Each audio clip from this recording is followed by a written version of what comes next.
Quand nous sommes enfants, nous aimons nous faire peur. On aime que l'on nous raconte des histoires qui nous tiennent éveillés le soir. Et puis, quand on grandit, on se demande d'où vient cette légende, pourquoi et comment ce lieu est-il devenu ce qu'il est aujourd'hui. Ces lieux de grandes tragédies qui sont imprégnés de nombreuses âmes. Bienvenue dans Phénomène sur Westrack Radio, votre émission qui décortique les mystères et événements les plus intrigants de notre civilisation.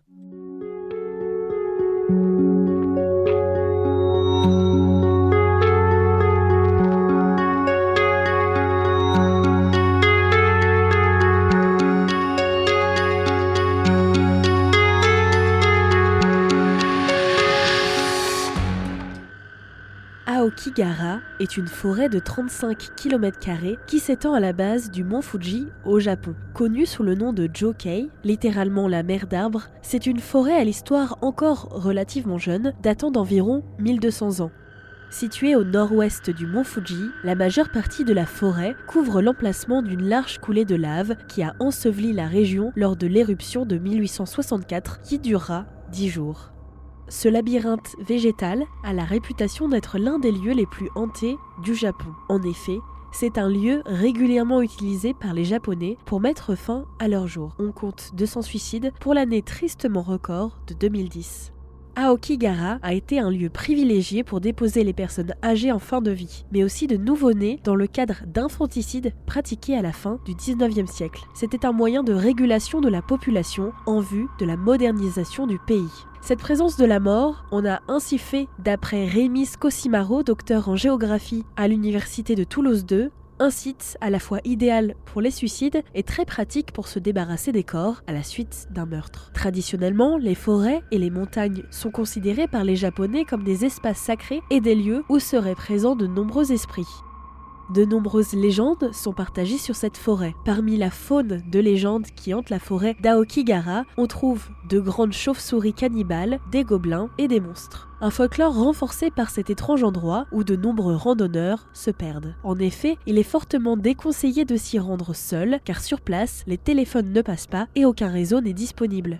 Pour se repérer sur place, de nombreux rubans sont disposés par les randonneurs ou par les personnes qui se rendent dans la forêt, notamment pour se suicider. Ce serait une sorte d'assurance en cas de changement d'avis. Les rubans leur permettraient donc de retrouver leur chemin. Ce lieu, d'après les légendes, serait chargé et infligerait un ressenti soudain de violente mélancolie avec une envie irrépressible de mettre fin à ses jours. Des spécialistes ont cependant avancé que cette impression de malaise que l'on peut ressentir en se promenant dans ces bois pourrait venir d'une anomalie géologique.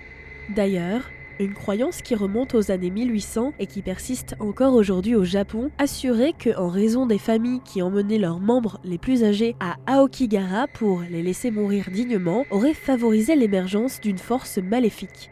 Une force maléfique qui serait visible par l'étrangeté de cette forêt. En effet, la végétation pousse de manière peu naturelle. Les arbres s'entremêlent, rendant le chemin difficile. De nombreuses grottes et cavités sont présentes et ne facilitent pas la marche. Et même si de nombreux corps n'ont jamais été retrouvés, il n'est pas rare de tomber sur une personne pendue dans cette forêt damnée. Les autorités tentent bien sûr de réduire le taux de suicide et de rendre ce lieu plus paisible. Il y aurait donc à plusieurs endroits de la forêt des messages positifs tentant de raisonner les Japonais venus mettre fin à leur jour.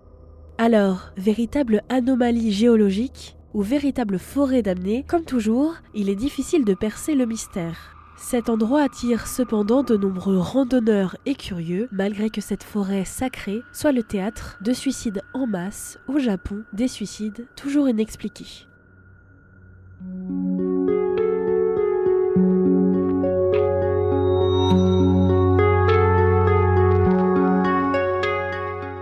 Merci d'avoir fait ce voyage avec moi. Je vous emmène prochainement à la rencontre d'autres phénomènes sur Westrack Radio.